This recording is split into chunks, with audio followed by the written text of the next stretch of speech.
नमस्कार. यंग तरंगच्या या भागामध्ये आपणा सगळ्यांचं मनपूर्वक स्वागत. आज आपण विषय निवडलेला आहे 7च्या आत घरात. खरंच 21वे शतक सुरू आहे. पहिली 2 शतकं 19वे शतक आणि 20वे शतक या काळामध्ये स्त्रीला खऱ्या अर्थाने उंबरठ्या बाहेर आणण्याचे कृतिशील प्रयत्न झाले आणि आजची स्त्री अनेक क्षेत्रामध्ये सक्षमपणे वावरताना आपल्याला दिसतेय, स्वतंत्र झालेली दिसते. आर्थिक स्वातंत्र्य असेल, भावनिक स्वातंत्र्य असेल, सामाजिक हक्क असेल, हे सगळं ती मिळवताना दिसतेय. पण असं असतानाही जेव्हा संध्याकाळ होते, कातर वेळ होते, त्यावेळेस आपल्या उंबरठ्याची ओढ तिला सुरक्षिततेसाठी का बरं वाटावी? 7च्या आत घरात हा नियम आजही पालकांना आपल्या मुलींच्या संदर्भामध्ये लागू करावासा वाटतो. याचं काय नेमकं कारण आहे? आजची स्त्री मग खऱ्या अर्थाने स्वतंत्र आहे का? आणि मुख्य म्हणजे सुरक्षित आहे का? या सगळ्याचा विचार आपण आजच्या गप्पांमध्ये करूया. आणि यासाठी आपल्याबरोबर गप्पांमध्ये सहभागी होत आहेत मीना नाईक मॅडम. नमस्कार. कार्यक्रमात आपलं मनपूर्वक स्वागत. स्वतः सहाय्यक पोलीस निरीक्षक म्हणून त्या कार्यरत आहेत आणि महिला आणि बालकल्याण या प्रश्नांच्या बाबतीत त्या खूप जागरूकतेने जनजागरणाचं कामही करत असतात. आपल्याबरोबर आहेत इरावती कर्णिक. नमस्कार. उत्तम अभिनेत्री, नाटककार, लेखिका म्हणून त्या आपल्याला सुपरिचित आहेत आणि स्त्रियांच्या प्रश्नाविषयी, स्त्री स्वातंत्र्याविषयी अतिशय जागरूकतेने आणि संवेदनशीलरित्या त्या नेहमीच लिहित असतात. आपल्याबरोबर आहेत स्वाती चिटणीस, ज्या स्वतः क्रिमिनल लॉयर म्हणून कार्यरत आहेत आणि गुन्हेगारांमध्ये वावरणारी एक सक्षम महिला असं मला त्यांचं वर्णन करायला नक्की आवडेल. आणि आमच्याबरोबर ह्या सगळ्या आपले मित्रमैत्रिणी आहेत जे स्त्रियाही आहेत, पुरुषही आहेत. त्यामुळे आजच्या गप्पांमध्ये मला वाटतं दोघांचीही बाजू समजून घेणं खूप गरजेचं आहे. कारण अनेकदा ही चर्चा एकांगी होताना दिसते. आपला समाजही खूप एकांगी विचार करतो का? 7च्या आत घरात हा नियम म्हणजे 7 ही वेळ नेमकी अशी धरू नका, कारण आजकाल मला नाही वाटत कोणी आपण 7च्या आत घरात पोहोचतो. कदाचित ही वेळ थोडीशी 10-11ची झाली असेल, पण 10 ते 11 वाजता किंवा 9 वाजता घरी परतलं पाहिजे. हा नियम घरात मुलींनाच लागू असतो का मुलांनाही लागू असतो? मला वाटतं मुलांनाही लागू असेल, कारण प्रत्येक पॅरेंट्सला असं वाटतं की माझा मुलगा किंवा माझी मुलगी घरात सुरक्षित असावी. आता मुलींच्या बाबतीत तरी पॅरेंट्सला खूप वाटतं की माझी मुलगी नेहमी सुरक्षित असावी, तिला बाहेर काही त्रास होऊ नये वगैरे, बाहेरच्या जगाचा वाईट अनुभव तिला येऊ नये. आणि म्हणून मग तू योग्य वेळी घरात आलीस तर तुला वाईट जग बघायला लागणार नाही, असा दृष्टिकोन आहे. पण हाच नियम जितका मुलीला आहे तितकाच मुलांना आहे. मला वाटतं हो, कारण जर का मुलगाच घराच्या आत 7च्या आत घरात असेल तर बाहेर गुन्हे घडणारच नाही. बर. पण वस्तुस्थिती अशी आहे का मुलींमध्ये आणि मुलांसाठी हा नियम सारखाच लागू पडतो का? मुलांना थोडी मुभा असते, 11चा 12 वाजता आला तर चालेल, मुलांना थोडी मुभा असते असं वाटतं? नक्कीच मुभा असते. वा, क्या बात आहे. याला म्हणतात प्रामाणिकपणा. नक्कीच मुभा असते, कारण समाजाची नैतिक पातळी बघता मुलींवर जास्त अत्याचार होतात आजकाल. त्यामुळे पॅरेंट्स असा विचार करतात की मुलगा हा जास्त सुरक्षित आहे मुलींपेक्षा. म्हणजे आजची स्त्री उंबरठ्या बाहेर असुरक्षित आहे, हे आता एक खूप चांगली गोष्ट आहे की युवा पिढीच हे मान्य करते आहे. का बरं ती असुरक्षित आहे? कारण आपल्या समाजाची जी पातळी आहे ना ती घसरलेली एक प्रकारे. म्हणजे आपल्या समाजामध्ये ज्या प्रकारची वृत्तीचे लोक आज निर्माण होत आहेत, स्त्रियांकडे बघण्याचा दृष्टिकोन बदललेला आहे. त्यामुळे आज स्त्रियांना समाजामध्ये धोका निर्माण झालेला आहे. समाजाच्या बाहेर प्रत्येक माणूस हा फक्त स्त्रिया कधी पुरुषांना तिच्यावर अत्याचार करण्याचा संधी मिळेल ह्यासाठी वाट बघत असतात. त्यामुळे पेरेंट्स हे घाबरतात की माझ्या मुलीला अशी वेळ येऊ नये म्हणून. आज सगळ्यांचा सूर दिसतोय की एकंदर सामाजिक पातळीच कुठेतरी सुरक्षिततेची खालावते आणि याचं कारण मानसिकतेत आहे. का बरं ही असा मानसिक बदल झालाय हा समाजात? मानसिक बदल तर झालेला आहे, हे ते ॲग्री करतात. ही खूप चांगली गोष्ट आहे की मुलंच आजकाल म्हणजे मानतायत की नाही खरोखर मानसिक बदल झालेला आहे. आता याच्यात पोलिसांची भूमिका येते. तर तसं बघायला गेलं तर तुम्ही जो काही तुमच्यामध्ये जिथे कुठे कुठलाही क्राईम होतो किंवा काय होतो त्यावेळेस प्रत्येक वेळेस पोलीस अवेलेबल असतीलच असं नाही आहे. बरोबर आहे. जर मानसिकतेत बदल होऊ शकतो तर तुमच्या स्वतःच्या सुरक्षेमध्ये बदल करण्याचं काम सुद्धा स्वतःनेच करायला हवं. म्हणजे जसं ह्या म्हणतात की मुलींवर अत्याचार होत आहेत किंवा मुलींनी बाहेर नाही पडलं पाहिजे, जे काही त्यांचे असे क्वेश्चन्स आहेत त्यानुसार, तसं तुम्ही जर म्हणताय की पुरुषांमध्ये किंवा यांच्या मानसिकतेत बदल होतोय तर तुम्ही स्वतःच्या सुरक्षेमध्ये पण बदल करा. बरोबर. स्वतःची सुरक्षितता स्वतः करायला शिका. स्वतःपासून निर्माण केली तर बरोबर आजूबाजूचे लोक सुद्धा बदलतील. नक्कीच. म्हणजे जसं आपण म्हणतोय की एक नकारात्मक मानसिकता दिसते आहे, तर त्याचप्रमाणे एक सकारात्मक मानसिकता आपण निर्माण करू शकतो. बरं, या दृष्टीने काय करता येईल याचाही विचार करूया. इरावती, आपण काय सांगाल याविषयी? मला कुठेतरी यांना विचारावं असं वाटतं म्हणजे मुलांना म्हणून सुद्धा की तुम्ही जी मुलं आहात, तुम्ही मुलींबरोबर शिकता, तुमच्या मैत्रिणी आहेत, तर असं असताना तुम्हाला असं वाटतं का की कधी तुम्हाला इतका राग येईल एखाद्या मैत्रिणीचा किंवा ओळखीच्या मुलीचा की तुम्हाला तिच्यावरती अत्याचार करावा असा वाटेल? असं कधी होईल असं तुम्हाला वाटतं का? नाही वाटणार. का नाही वाटत? कारण आम्हाला आमच्या घरची शिकवण तशी आहे, आमच्या आजूबाजूस वावरणारे लोक तसे आहेत, त्यांचा दृष्टिकोन त्या प्रकारचा आहे. म्हणजे ज्या ठिकाणी लोक जर एकसारख्या विचारसरणीचे असतील, त्यांचे दृष्टिकोनच तसे असतील, तर साहजिक आहे त्या मुलावर पण पडणारा प्रभाव पण त्याच क्वालिटीचा असणार. तर मला हेच वाटतं की कुठेतरी आजूबाजूला आपण म्हणजे घरी असो किंवा बाहेर असो, आपण काय वागत असतो आपसामध्ये याचा खूप परिणाम होतो कोणाहीवरती कंडिशनिंगच्या बाबतीत.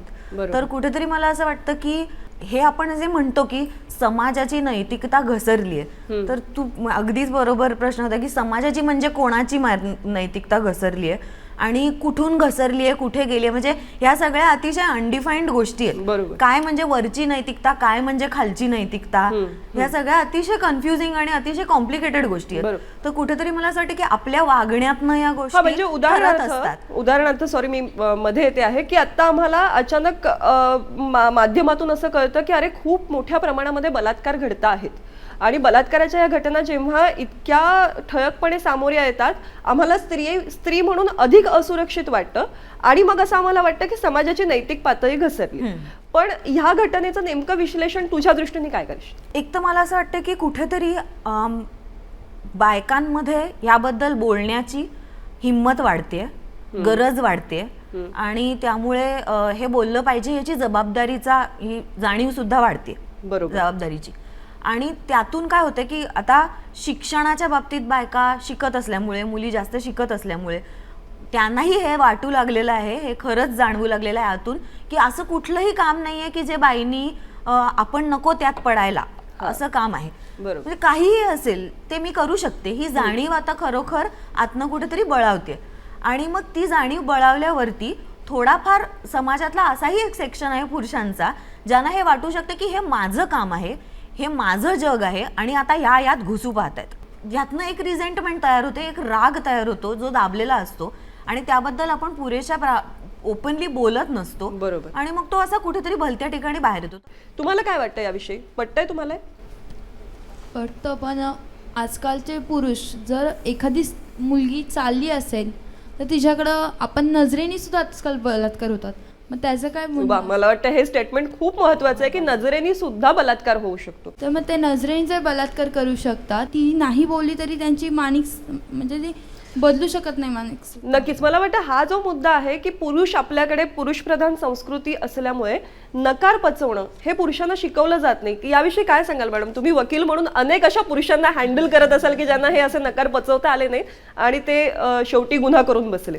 मला असं वाटतं की समानता आपण देतो ती फक्त पेपरवर आणि आकड्यावरच राहते. वस्तुस्थितीमध्ये अजूनही कोणाचीही, पुरुषाची किंवा बाईची, ती मानसिकता बदललेली नाही आहे की समानता जी आहे ती तुमच्या मानसिकतेमध्ये आली पाहिजे, समाजामध्ये आली पाहिजे, तुमच्या बिहेवियरमध्ये आली पाहिजे. ती आलेली नाही आहे. दृष्टिकोन बदलला, मानसिकता बदलली तरच ही समानता एकत्रित होणार आहे. पण हा जो विषय आहे की नकार पचवता येत नाही असा अनुभव तुम्हाला, म्हणजे मी हा तिघींनाही प्रश्न विचारेन कारण तुम्ही पोलीस म्हणून, वकील म्हणून अशा क्षेत्रात काम करत आहात की जे पुरुष प्रधान आहे, अशा ठिकाणी एखादी स्त्री अधिकारी म्हणून काम करणं तुम्हाला किती अशा पद्धतीचा कधी अनुभव येतो का? किंवा तुम्हाला तुमच्या सुरक्षिततेसाठी काही वेगळे प्रयत्न करायला लागतात का? असं मला तरी कधी असं वाटत नाही की स्वतःच्या सुरक्षेसाठी जिथे स्वतः मी काम करते तिथे तरी मला असा अनुभव येत नाही. तिथे ते पुरुष सुद्धा माझ्यासारखेच शिकलेले आणि माझ्यासारखेच आहेत समान, त्यामुळे त्यांच्या मनात तशी भावना येत नाही. आणि अगदीच काय मी युनिफॉर्मवर ड्युटी करते म्हणून असातला भाग नाही आहे. ज्यावेळेस मी सिव्हिल पर्सन असते तेव्हा देखील मला असे अनुभव येत नाही. फक्त जेव्हा आपण समाजात वावरतो, जसं यांनी सांगितलं, त्या पद्धतीत अनुभव येतात, बऱ्यापैकी येतात. कारण समोरच्या पुरुषाला माहित नसतो आपण कोण आहोत, काय आहोत. युनिफॉर्म ही एक आमची आयडेंटिटी आहे. म्हणजे मॅडम तुम्ही विदाऊट युनिफॉर्म जेव्हा वावरत असता समाजामध्ये एक स्त्री म्हणून, त्यावेळेस अशा पद्धतीचा अनुभव तुम्हालाही येऊ शकतो, ही वस्तुस्थिती. पण मग अशा वेळेस काय करायचं? अशा वेळेस तेच सांगितलं की जी आम्ही युनिफॉर्मवर असताना जितकं कॉन्फिडंट आम्ही असतो तितकंच सिव्हिलवरती असताना आम्ही कॉन्फिडंट असणं गरजेचं आहे. आणि हे माझ्यापुरतं नाही आहे, जेव्हा इतर महिला आहेत त्यांनी देखील स्वतःला मध्ये एक पोलीस म्हणून, स्वतः एक पोलीस आहे हे अशी भावना मनामध्ये निर्माण करा आणि त्या पद्धतीत तुम्ही रिॲक्ट व्हा. समोरचा व्यक्ती जर आपल्याला हात लावू पाहतोय किंवा आपल्याला अगदीच काय डोळ्यांनी खाणाखुणा करतोय, तर तुमच्यात तेवढी हे पाहिजे की तुम्ही त्याला विचारायला पाहिजे. तुमचं त्यावेळेस तुम्ही तिथे दाखवा की नाही तू का असं केलंस म्हणून. बरोबर. ज्या वेळेस तुम्ही थोडीच युनिफॉर्म असल्यावर तर आम्ही सहज विचारतो, मी तर कोणाच्याही कानाखाली देऊ शकते अशी. बरोबर. आणि समोरचा मला विचारू नाही शकत तू का मारलंस म्हणून. तेच मी सिव्हिल पर्सन असेल तर तो विचारणार ना मला. बरोबर. पण ते तुम्ही म्हणजे महिलांनी ते स्वतःमध्ये जागृत व्हायला पाहिजे. ती गोष्ट म्हणजे की नाही बाबा मी एक पोलीस आहे, ही लेडी ऑफिसर करू शकते तर मी पण करू शकते. बरोबर. म्हणजे मुख्य म्हणजे स्वतःची मानसिक ताकद वाढवणं हे फार गरजेचं आहे. मला वाटतं खूप गोष्टी ना आम्हाला अशा सांगितल्या जातात की ज्या आम्ही करूच शकत नाही.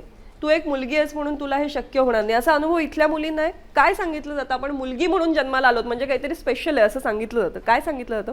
जेव्हा कोणताही मुलगा काही मागतो तेव्हा त्याला पटकन मिळते, पण जेव्हा स्त्री म्हणते की मला बॅट हवा आहे किंवा असं म्हणते नाही तू मुलगी आहे, तुला भांडींशी खेळायला हवं, तुला घरांच्या वस्तूंशी खेळायला हवं. म्हणजे लहानपणापासून आम्हाला मानसिकता दाखवली जाते की मुलगी ही बाहेरच्या वस्तूंवर नाही, ती घरातल्या घरातच ती राहू शकते.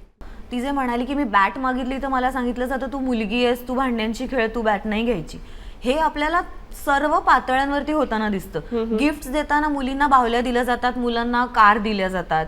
किंवा मी आता शाळेमध्ये नाटक करत असताना मुलींना पिंक हवं असतं, काहीतरी मुलांना ब्लू हवं असतं.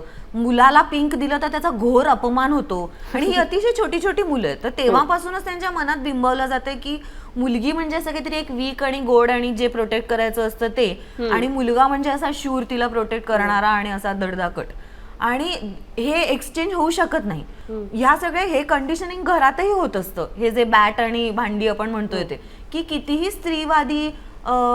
मला याविषयी तू एक लेखिका आहेस म्हणून तुला विचारावं असं वाटतं की आपल्या साहित्यामध्ये सुद्धा किंवा खास करून जे साहित्य मुलांसमोर येतं, उदाहरणार्थ पाठ्यपुस्तकं, यामधून सुद्धा असंच चित्र बघायला मिळतं. हो ना, म्हणजे पुस्तकातली चित्र सुद्धा बायका, आई ही नेहमी स्वयंपाकघरात स्वयंपाक करताना अशी एक छान अंबाडा बांधून उभी असते, बाबा बाहेर पेपर वाचत असतात किंवा चहा पित असतात किंवा क्रिकेटची मॅच बघत असतात. हे आपल्या जाहिरातींमध्ये असतं, हे वर्तमानपत्रांमध्ये असतं, हे टेक्स्टबुक्सच्या चित्रांमध्ये असतं. घरी जेव्हा कितीही स्त्रीवादी, मी तेच म्हणणार होते, घरी कितीही स्त्रीवादी वातावरण असलं, कितीही त्या बाजूनी बोलणारे आईबाबा असले तरी पाहुणे आले की सगळ्या काक्या मावश्या माम्या स्वयंपाकघरात जाऊन जेवण गरम करतात आणि सगळे काका लोक बाहेर बसून चकाट्या पिटतात आणि आपल्याकडे असे कौतुक आणि टोमणे मारले जातात की मी कसा माझ्या बायकोच्या धाकात आहे, किंवा माझा नवरा चहा करतो बरं का घरी. तर हे जोपर्यंत आपण काढून टाकत नाही, जोपर्यंत खऱ्या अर्थाने ही इक्वालिटी म्हणून आपण बघत नाही, तोपर्यंत कठीण होईल. म्हणजे तिथपासनं कंडिशनिंग सुरू होतं मला वाटतं. मॅम पण जर असं असतं, मॅमचा मुद्दा बरोबर आहे, पण जर असं असतं तर मेरीकॉम झाली नसती, सानिया मिर्झा झाली नसती. म्हणजे सानिया मिर्झा होणं किंवा मेरीकॉम होणं ह्याच्यामध्ये म्हणजे सगळ्याच घरांमध्ये अस्तित्व निर्माण केलंय. तर आम्हाला हेच सांगायचं आहे की या समाजामध्ये तुम्हाला जर उभं राहायचं असेल तर स्वतःचं अस्तित्व तुम्ही स्वतः निर्माण करायला पाहिजे. यासाठी कोणाच्या सुरक्षतेसाठी अवलंबून राहायला नाही पाहिजे. बरोबर. आणि ही उदाहरणं कदाचित आज आपल्या समाजामध्ये अपवादाने दिसत आहेत. म्हणजे मेरीकॉमच्या नवऱ्याने तिला केलेला सपोर्ट याचं आज आपल्याला कौतुक वाटतं आहे. इथेच मला वाटतं म्हणजे असा सपोर्ट अदरवाईज स्त्रीला मिळत नाही. पण त्याच्या सपोर्ट शिवाय पण तिने स्वतः दाखवलेली हिंमत, म्हणजे बरोबर, तिची स्वतःची किती हे होती. आणि आत्ताचा जो मुद्दा आहे की एक व्यक्ती म्हणून मला वावरता आलं पाहिजे समाजामध्ये. तुम्हाला काय वाटतं ह्या अनुभवाविषयी? मला म्हणजे आम्हाला लहानपणापासून कार्टून्समध्ये किंवा सिरियल्समध्ये असं नेहमी दाखवलं जातं की पुरुष हा नेहमी पराक्रमी आणि स्त्री ही नेहमी खालची पायरी. तर आमचं असं मनावर का बिंबवलं जातं की स्त्री ही खालची पायरी आहे पुरुषांच्या. जर पालकांनी मुलांना लहानपणापासून असं संस्कार दिलं की जर आपल्या सोबतच्या मुलीवर आपण जर आपल्या बहीण किंवा आईच्या नजरेने जर बघितलं तर नक्कीच गुन्हेगारी कमी होईल कुठे. बरं, हा एक खूप महत्त्वाचा मुद्दा आहे. मला वाटतं की मुलांवरती संस्कार करणं, कारण सगळी बंधनं मुलींना घातली जातात की तू अमुक प्रकारचे कपडे घाल, तू अमुक वाजता घरी आहे. पण मुलांना हे जर नियम लागू केले तर नेमकी काय परिस्थिती असावी आणि मुलांना कशा पद्धतीचं शिक्षण द्यायला पाहिजे. इथे मला वाटतं आणखीन एक मुद्दा येतो की घरामध्ये स्त्री असणं, पुरुष असणं किंवा लैंगिकता या विषयावरती बोललं जातं का? याविषयी काय सांगाल? माझं असं म्हणणं आहे की लैंगिकता जी आहे ती घरामध्ये एक आडोशामध्ये ठेवण्यापेक्षा मुलांसमोर आली पाहिजे. त्याची एक बाजू आहे हेही मुलांना कळलं पाहिजे. या सर्व बाजू जर मुलांपुढे मांडल्या गेल्या तर यातून होणारी कॉम्प्लिकेशन्स आणि गुन्हे थांबवण्याची ताकद समाजापर्यंत, महिलांपर्यंत येऊ शकते. मला हे खूप इंटरेस्टिंग वाटतं की आई आणि बहीण म्हणून तिच्याकडे बघावं सगळ्या बायकांकडे, असं सांगितलं पाहिजे. पण ही खूप चांगली गोष्ट आहे की तुला असं वाटतं की फक्त मुलींना बंधनं घालण्यापेक्षा संस्कार हे मुलांवरती व्हायला पाहिजेत. पण गंमत अशी आहे ना की मैत्रिणीकडे नाही का आपण छान प्रेमाने बघू शकत, किंवा अनोळखी बाईकडे नाही का आपण छान, म्हणजे मुद्दा हा रिस्पेक्टचा आहे, मुद्दा हा खऱ्या इक्वालिटीचा आहे. ती समोरची बाई ही आई किंवा बहीणच असायला पाहिजे असं नाहीये.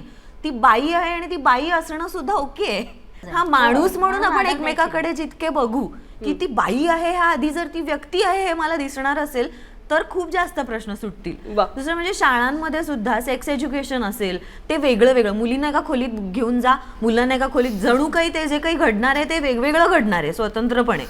तर असं सेक्स एज्युकेशन दिलं जातं. किंवा आता मुलींच्या पिरियड्स बद्दल वगैरे बोलणं असेल तर ते फक्त मुलींना सांगितलं जातं. मुलांना एक मोठं काहीतरी एक मिस्ट्री तयार केलेली असते, खूप मोठं होईपर्यंत मुलांना भयंकर कुतूहल असतं, त्याच्याबद्दल काय काय लेजंड असतात, म्हणजे काय होत असावं, म्हणजे बायका काय करतात तेव्हा.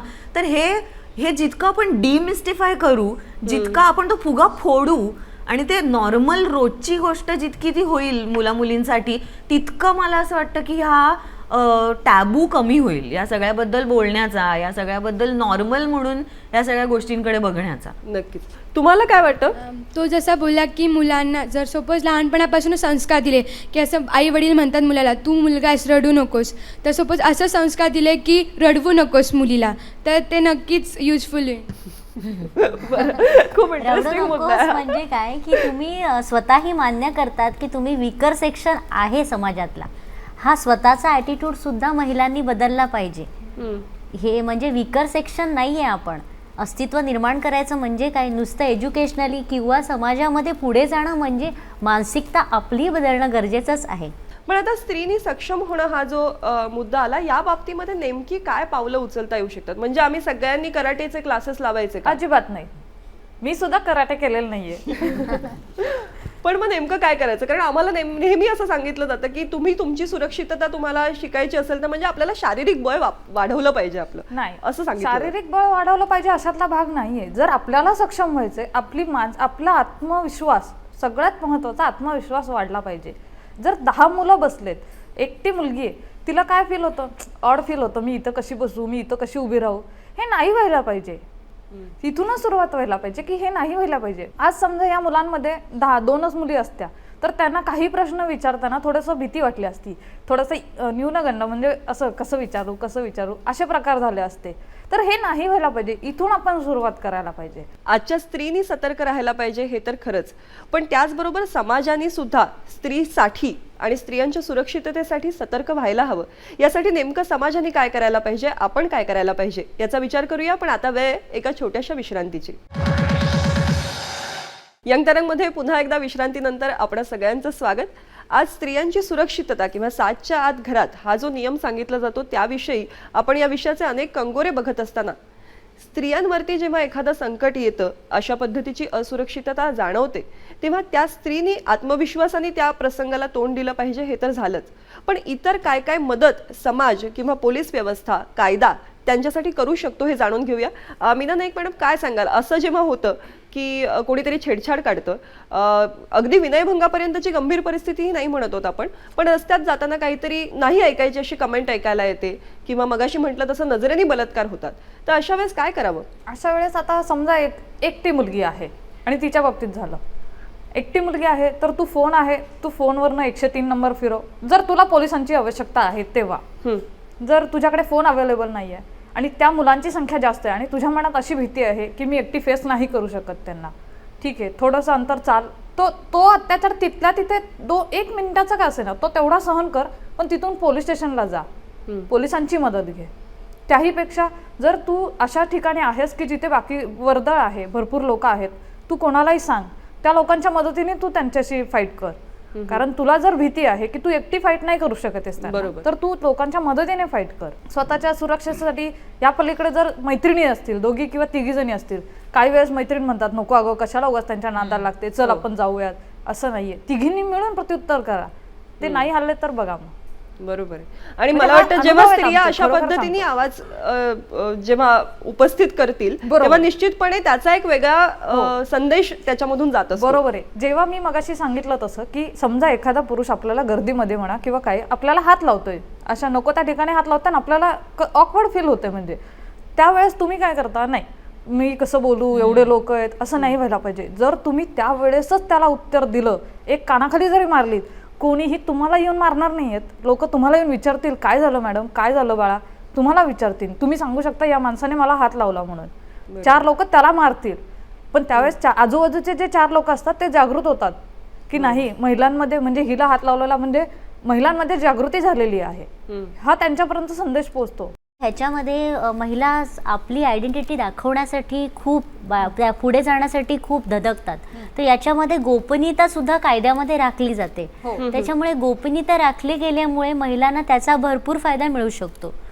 इथे इतक्या मुली आहेत, आजपर्यंत कोणी असं एखाद्या मुलाला जाब विचारलाय? पण जेव्हा रस्त्याने चालतो तेव्हा जरी आपण त्याला आवाज उठवायचा बोलला तरी बाकीची लोक आपल्याला प्रसिद्ध देतच नाहीत, कारण का ते बोलत नाही. आपण त्यांना सांगितलं की असं होतं इथे, माझ्या बाजूने बोला म्हणून नाही बोलत ते. त्यांना असं वाटतं की ही चुकीचं काहीतरी बोलती, तू स्त्री आहे, तू तुझ्या घरातच राहा, बाहेर नको येऊस, तू कपडे व्यवस्थित घाल, तुझे तू कर. पण ती तिच्या ह्याच्याने ती तिच्यासाठी फॅशन करत असेल, लोकांसाठी नाही ना करत. बरं, मग त्यांनी हा पुन्हा एक नजर- अतिशय महत्वाचा मुद्दा आहे की एखाद्या स्त्रीची छेडछाड काढली तर आधी तिने काय कपडे घातले होते, हाच प्रश्न विचारला तुम्ही. कुठेतरी तीच दोषी आहे आणि म्हणून हे घडतं आहे. आणि पुन्हा तिने स्वतःसाठी फॅशन केली होती, जो मुद्दा मगाशी ऐरावती आपण उपस्थित केला की मला एखादी गोष्ट व्यक्ती म्हणून, माझी इच्छा म्हणून करावीशी वाटते. समाज तुम्हाला देतो का मुभा? एखादी मुलगी जर लेट घरात आली, मीन्स 7च्या नंतर मीन्स लेट आली थोडीशी, तर समाज म्हणजे आजूबाजूचीच लोक बोलतात आज तुमची मुलगी लेट आली, का लेट आली. जर मुलगाच लेट आला तर अशी बोलत नाहीत की तुमचा मुलगा आज लेट आला, का आला. आज उलट घरामध्ये आई वडिलांना ते जास्त हे करून सांगतात, आज का मुलगी एवढ्या लेट आली, इतक्या वेळ काय करत होती बाहेर. मला असं वाटतं की यावेळेस पालकांनी आपल्या मुलांवर विश्वास ठेवायला हवा आणि स्वतःचे विचार त्यांनी दुसऱ्याच्या विचारावर अवलंबून न राहता स्वतःचे विचार हे आपला विचार निर्माण करावा. दुसऱ्यांच्या ह्याच्यावरती बोलण्यावर लक्ष न देता माझ्या मुलीवर विश्वास आहे. म्हणजे पुन्हा आता याच्यामध्ये हा एक मुद्दा महत्वाचा आहे की मुळात पालकांशी मुलांचे संबंध कसे. बरोबर आहे. हा मॅम, जर मुलगा असेल आणि मुलगा घरी असेल तर त्याला घरकोंबडा म्हणतात आणि पालक बाहेर पाठवतात. पण समजा एक मुलगी बाहेर गेली तर तिला भटक भावानी असं टीका का केली जाते? अगदीच अगदीच खूप छान मुद्दा आहे हा. नाही, आणि मला तेच वाटतं की जितका मुलीला मला बाहेर भटकायचंय हे म्हणायचं आणि भटकायचा हक्क आहे, तितकाच मुलाला मला घरी राहायचंय, मला स्वयंपाक करायचा आहे हे म्हणण्याचा सुद्धा हक्क आहे. बरोबर. तर आपण ही उलटी बाजू कधीच बोलत नाही. आपण फक्त हे म्हणत राहतो की मुलीने हे केलं पाहिजे, मुली अर्थातच बोललं पाहिजे, अर्थातच बाहेर पडलं पाहिजे, अर्थातच स्वतःच्या हक्कासाठी भांडलं पाहिजे. पण जरा पुरुषी न वागणारा मुलगा असेल तर त्याला सुद्धा, कारण मला वाटतं या प्रतिमा खूप स्ट्रॉंग आहेत ना की पुरुष म्हटलं म्हणजे असंच वागलं पाहिजे आणि महिला म्हटलं म्हणजे असंच वागलं पाहिजे. कामाच्या क्षेत्रात कुठलं काम निवडायचं, कसं वागायचं. एखाद्या नवऱ्याने समजा ठरवलं की माझी बायको भयंकर हुशार आहे, तिचं करिअर मला ब्राईट दिसतंय, जा तू काम कर, मी घरी थांबतो, मुलं सांभाळेन, मी स्वयंपाक करेन. ह्या माणसाला रिस्पेक्टफुली किती माणसं बघणार आहेत आजूबाजूची. आणि हे तितकंच महत्वाचं आहे, कारण इक्वालिटी बद्दल आपण जर बोलत असू तर हे सगळे रोल एक ॲडल्ट म्हणून, एक वाढलेली व्यक्ती म्हणून आपल्याला करायचे आहेत. घर सांभाळायचं आहे, मुलं सांभाळायची आहेत, काय हेल्दी खायचं आहे आणि काम करायचं आहे, पैसे कमवायचे आहेत. तर ही सगळी कामं आपण आपसात वाटून घ्यायची आहेत. बरोबर. तर हा सेन्स जोपर्यंत येत नाहीत पुरुष बायका मुलं मुली ह्या सगळ्यांच्यात, तोपर्यंत खरी इक्वालिटी कुठून बोलणार आपण. पालकांचं सुद्धा ओरिएंटेशन झालं पाहिजे. हो बरं. नुसतं विद्यार्थ्यांचं नाही झालं पाहिजे, तर त्याच्याबरोबरीने पालकांनी मुलांवर विश्वास टाकणं आणि मुलांनी तो संपादन करणं, पालकांचा विश्वास, याबद्दल त्यांचंही ओरिएंटेशन झालं पाहिजे. म्हणजे आईने मुलीची मैत्रीण होणं खूप गरजेचं आहे, तसंच वडिलांनी मुलाचा मित्र होणं खूप गरजेचं आहे. आईने मला मुलीला पुढे जाऊन समजेल. असं वाटतं की मुलीने वडिलांशी मैत्रीण होणं खूप गरजेचं आहे. बरोबर आहे. प्रसारमाध्यमाचा वाईट पगडा मुलांच्यावर पडतोय का? कारण बऱ्याच चॅनल्सवर क्राईमशी रिलेटेड सिरियल्स आहेत. मग आम्ही पालक म्हणून सावधानतेसाठी बघत असतो की कशा पद्धतीनं हे विचित्र प्रकार घडतायत. पण आम्ही पालकांना मुलांना काय म्हणतो, हे बघू नको, हे चांगलं आहे. तरीसुद्धा मुलं त्या उत्सुकतेने ते आपल्या पश्चात बघत असतात. आणि मग मला वाटतं Positive इथे घ्यायचं. तुमच्या सांगण्याचंच उत्तर आहे, कारण त्यांना पश्चात का बघावं लागतं. जर ती गोष्ट तुम्हाला Yes, बघावीशी आम्ही- वाटते आहे तर तुम्ही तुमच्या मुलांसोबत बघा, मुलांना समजावून सांगा. तर मला वाटतं हा जर संवाद घडला तर तुम्ही म्हणताय ती अडचण येणार नाही असं मला वाटतं. हा, मुलींना म्हणजे पालक खूप असं आत्ता सेन्सिटिव्ह बनवत आहेत. कधी त्यांना हा क्लास लाव, तो क्लास लाव. कराटे क्लास त्यांनी जर केला, बऱ्याच अंशी सगळे पालक मुलींसाठी कराटे क्लास लावतात, शक्यतो मुलांसाठी नाही लावत. कारण का आजची आधुनिक जी युग आहे ते मुलींच्या बाबतीत खूप सेन्सिटिव्ह चाललं आहे. मुलींना कराटे क्लास लावतात, बरेचसे मेडल्स मिळवतात, बरेचसे सर्टिफिकेट मिळवतात. पण ज्यावेळेस तिच्यावरच ती वेळ येते त्यावेळेस तिच्याकडून प्रतिकार का होत नाही. हा मला वाटतं खूप घरांमधून मुलींना हे सांगितलं जातं की सगळं छान आहे, सगळं ठीक आहे, पण शेवटी लक्षात ठेव तू स्त्री आहेस. म्हणजे तुला कराटे येवो न येवो किंवा तू किती मोठं पदवी मिळवली आहेस, किती शिकली आहेस, हे काही नाही. तू स्त्री आहेस, 4 मुलं तुझ्यावर चालून आली तर तुझं काही खरं नाही. मुलीची मानसिक तयारी असेल तर ती प्रतिकार करू शकते ना. क्या बात आहे. मला असं वाटतं जी बाई, जी स्त्री एका नवीन जन्माला उत्पन्न करते, पुनरावृत्ती करते, तिच्यामध्ये जेवढी ताकद असते ती कदाचित मला वाटतं एखाद्या पुरुषातही नसू शकते. त्यावेळेत असलेल्या त्या वेदना, त्यातून ती सामोरी जाऊन एक नवीन निर्माण केलेलं जग निर्माण करते. त्याच्यामुळे ती जी ताकद स्त्रीमध्ये असते ती कदाचित पुरुषांमध्ये पण नसते, पण ती ताकदीला सामोरी फक्त जात नाही, ती ताकद उघडपणे समाजापुढे आणत नाही. आणि जेव्हा ते ती आणण्याची आणेल, वेळ आली आहे. जसं मॅडम आपल्याला सांगतात की माझ्या नजरेतच ते असलं पाहिजे की तू काय हात लावशील मला. माझा स्वतःचा एक एक्सपिरियन्स आहे. मीन्स मी कॉलेजवरून घरी जात होते तेव्हा मला स्टार्टिंगला मीन्स युनिफॉर्म भेटला नव्हता, सो सिव्हिलमध्ये जावं लागायचं. तर मी घरी जात असताना तिथे एक रोड आहे जिथे कोणीच नसतं लांबपर्यंत. तर तिथून मी जात असताना एक माणूस आला, मीन्स तो कवर्ड होता हेल्मेट वगैरे, अँड तो खूप राऊंड वगैरे मारत होता समोरून. तर तो येऊन बोलत पण होता बरंच काही. मी घाबरून घरी गेले. तर हे सगळं मी दादाला घाबरून सगळं सांगून टाकलं. तर दादा मला म्हणाला, तुला अक्कल हवी ना की तू असे कपडे घालतेस, तुला कळायला हवं वगैरे. मग असं त्यांनी डेंजरस आर्ग्युमेंट वाटतं हे की मुलींनी व्यवस्थित कपडे घालायला हवेत आणि म्हणजे मग त्यांच्यावरती अत्याचार होणार नाही. कारण इथे कुठेतरी मला वाटतं की काय झालंय, वर्षानुवर्ष पिढ्यानपिढ्या एक कंडिशनिंग झालेलं आहे चूक पत्करण्याचं, गिल्ट घेण्याचं. आणि हा मला त्याच्या पुढचा भाग वाटतो की फायनली चूक तुझी आहे, फायनली तू गिल्ट घ्यायचंयस, फायनली स्वतःची अब्रू, काचेचं भांडबिंड जे काय असतं ते फुलकळी ते जपणं हे तुझं काम आहे. तर इथे भयंकर मोठा प्रॉब्लेम आहे की जर म्हणजे आता काय, बोरिवलीला बिबट्या बाहेर पडतो तर बिबट्याला आत ठेवायचं असतं ना. म्हणजे त्या प्रॉब्लेम तिकडे आहे ना, जिथे जर एखादा काय अत्याचार होतोय, एक सामाजिक एलिमेंट असं आहे की जे रेप करतायत, तर त्या मानसिकतेबद्दल, त्या टेंडन्सीबद्दल आपण काहीतरी केलं पाहिजे. ना की आपण मुलींनाच सांगावं की बघ तू मोठ्या गळ्याचं घातलंस, तू छोट्या कपड्यात बाहेर गेलीस. तर कपडे हा खरं तर भयंकर कॉम्प्लिकेटेड मुद्दा आहे, त्याच्याबद्दल जास्त यांनी बोललं गेलं पाहिजे. इरावतीशी सहमत आहे मी. कपडे जर हा भाग येत असेल तर मग ग्रामीण भागामध्ये बलात्कार व्हायला नाही पाहिजे. बरोबर. जर कपडे हा भाग असेल तर ग्रामीण भागात कधीच, कारण ग्रामीण भागातल्या ज्या बायका असतात त्या अतिशय शालीन आणि साडीत असतात. जर आपली संस्कृती साडीमधली आहे तर मग पोशाखाचा पार्ट असेल तर बलात्कार कधीही ग्रामीण भागात झाला नाही पाहिजे. वेगवेगळ्या सिरियलमध्ये आपण पाहतो किंवा हल्ली नेट असेल किंवा तर त्याच्यामध्ये म्हणजे व्यवस्थितपणा म्हणजे असं बघता मुलांना किंवा मुलींना म्हणजे पाश्चात्य संस्कृती जी आहे ती अनुकरण मुली करत आहेत. मग ती आपल्याला सुटेबल आहे का नाही हे मुलींनी पाहावं. पण आता या बाबतीत एक मला वाटतं अलीकडे सगळ्यांनीच पाहिली असेल, एक खूप ख्यातनाम अभिनेत्रीनी याविषयी म्हटलं होतं की ही माझी निवड असू शकते, मला काय घालायचे आहेत कपडे. हा, पाश्चात्य संस्कृतीला दोष देणे चुकीचे आहे का मग? म्हणजे तुझं काय म्हणणे, दोष द्यावा की नाही देऊ? नाही द्यावं, कारण की समोरच्याकडनं आपण काय घ्यायचे आणि काय घ्यायचे नाही हे आपल्यावर डिपेंड असते.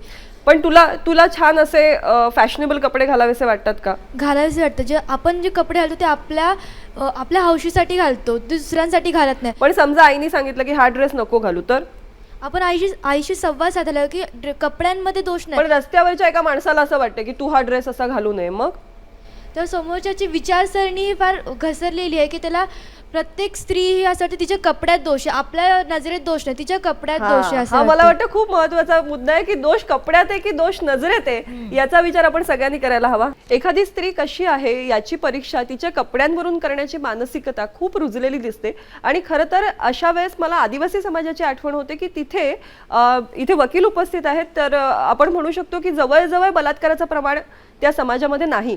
याचं कारण पुन्हा तिथे असलेलं एक खूप खुलं वातावरण आणि स्त्री पुरुषांमधलं एक अतिशय निकोप असं नातं आपल्याला बघायला मिळतं.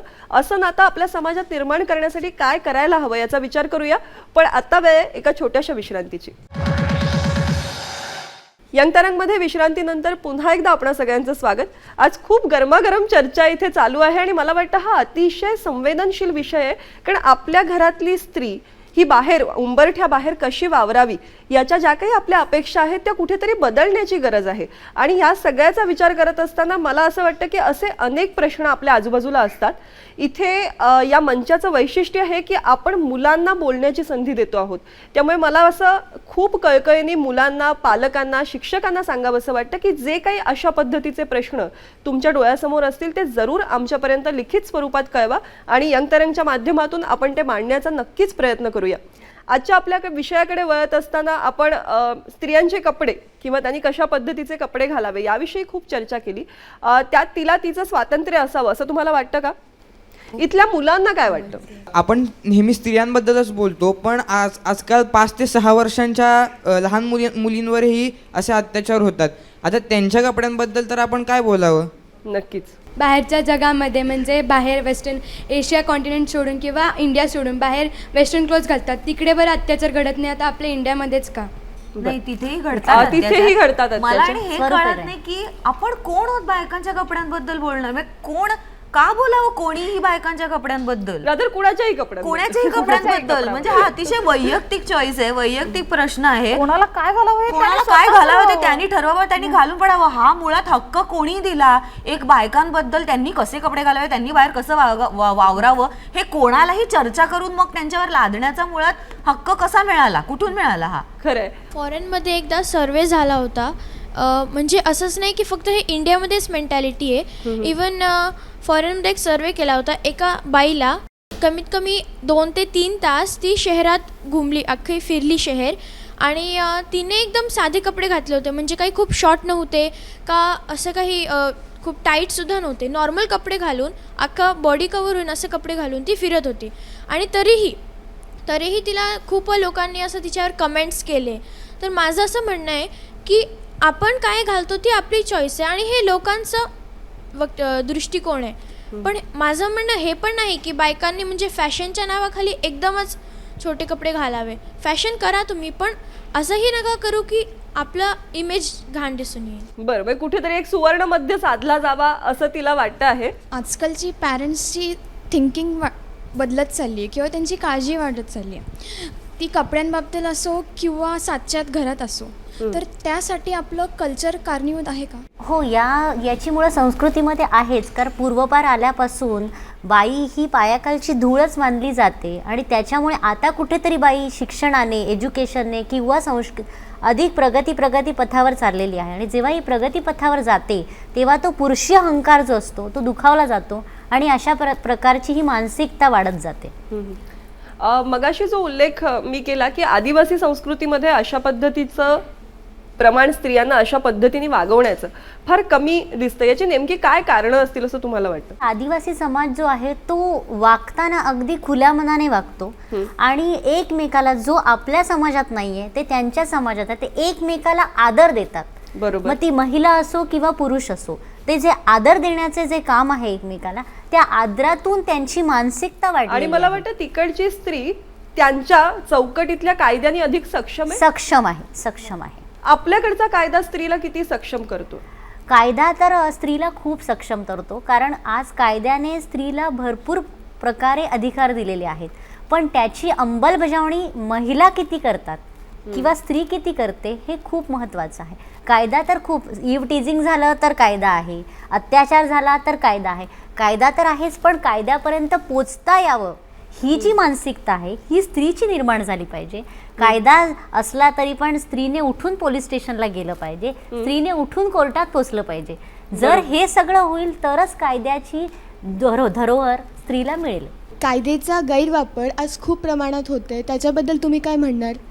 कायद्याचा गैरवापर होतोय हा नाण्याच्या जशा दोन बाजू असतात तशी एक कदाचित ही बाजू असू शकते की कायद्याचा गैरवापर होऊ शकतो, पण तो शहरात होतोय, ज्यांना कायदा कळतोय, ज्यांच्यापर्यंत कायदा पोचतोय.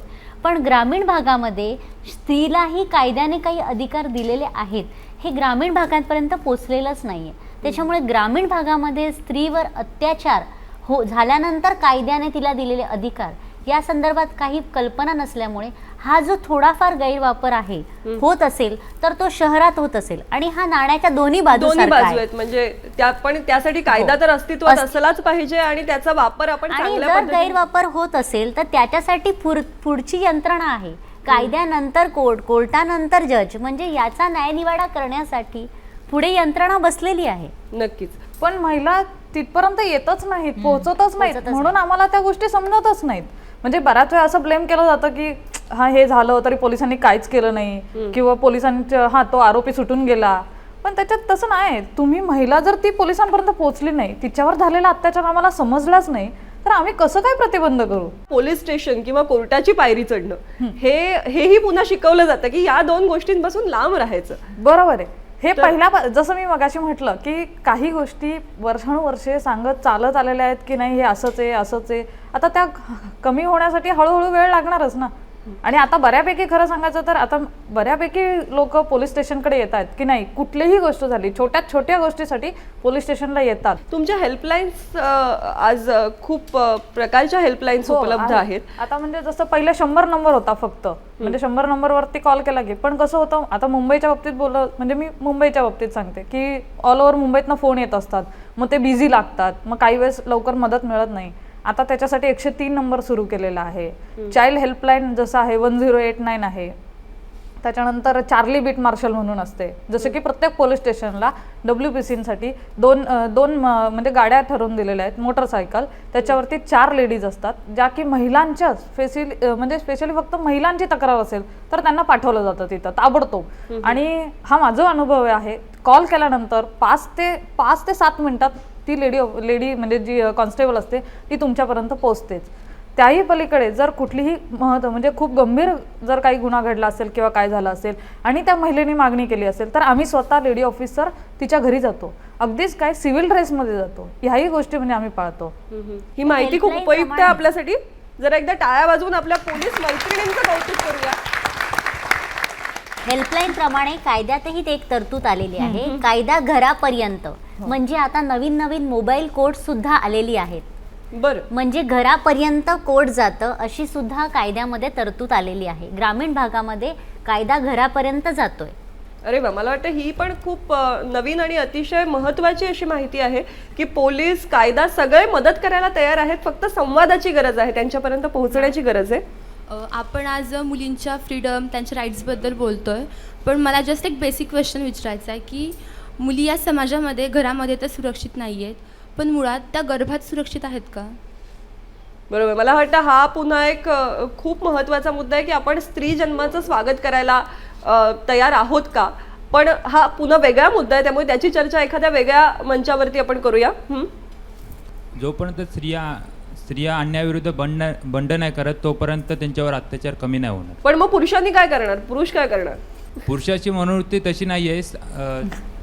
सावित्रीबाई फुलेने ज्या जिद्दीने आत्मविश्वासाने ज्या समाज व्यवस्थेला तडा देऊन शिक्षण महिलेपर्यंत पोहोचवलं, मुलींपर्यंत पोहोचवलं, ती मनोवृत्ती आत्ताच्या स्त्रियामध्ये दिसून येत नाही. जेव्हा आपण स्त्रीच्या स्वातंत्र्याबद्दल लढण्याबद्दल बोलतो तेव्हा एक तर कुठेतरी ना प्रत्येक म्हणजे जेव्हा आपण स्वातंत्र्य मागतो तेव्हा त्याबरोबर एक जबाबदारी सुद्धा ही त्याची दुसरी बाजू आहे, हे विसरता कामा नये. स्त्रीवादी चळवळ ही एक अतिशय महत्वाची चळवळ आहे, ती अतिशय सबस्टॅन्शियल चळवळ आहे.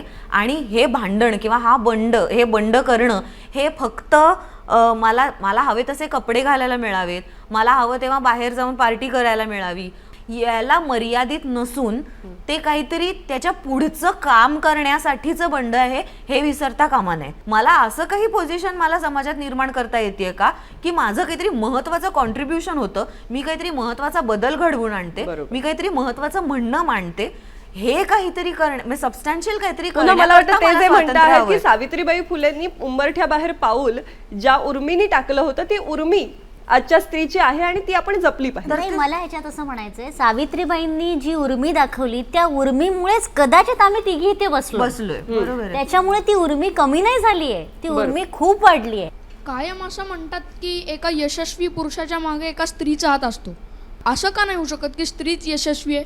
बरोबर आहे, मला वाटतं. आणि ते आता अनेक स्त्रियांनी सिद्ध करून दाखवलंय की आम्ही यशस्वी होतो आहोत आणि आम्हाला याचं खूप कौतुकही आहे. जर आमचा जीवन साथीदार असेल, आमचे कुटुंबीय असेल, ते आमच्या यशामध्ये पूर्ण अर्थाने सहभागी आहेत. आज स्त्रिया जर अतिशय प्रगतीपथावर असतील तर त्यामध्ये त्यांचा जीवनसाथीचा पाठ येतोच. ते अंडरस्टँडिंग असल्यानंतरच स्त्रिया तिघी इथे बसू शकतात असं आहे. आणि मला वाटतं म्हणजे मुद्दा हाच आहे की स्त्रीकडे स्त्री म्हणून न बघता, एक उपभोग्य वस्तू म्हणून न बघता, प्रॉपर्टी म्हणून न बघता किंवा अगदी थेट देवी म्हणूनही न बघता माणूस म्हणून बघावं. तिची व्याख्या बाई माणूस अशी न करता माणूस अशी जेव्हा होईल तेव्हा मला वाटतं खऱ्या अर्थाने आपण एका माणुसकीने भारलेल्या आणि भरलेल्या अशा समाजामध्ये असू, जिथे प्रत्येकाला स्वतःचा चॉईस असेल, स्वतःची निवड असेल, स्वतःचा हक्काचा श्वास घेता येईल, स्वतःचा हक्काचा आकाश असेल. याच एका पॉझिटिव्ह नोटवरती आजची ही चर्चा इथेच थांबूया. पुन्हा भेटू यंग तरंगच्या याच मंचावरती आणखीन असाच एखादा महत्त्वाचा विषय घेऊन. तोवर नमस्कार.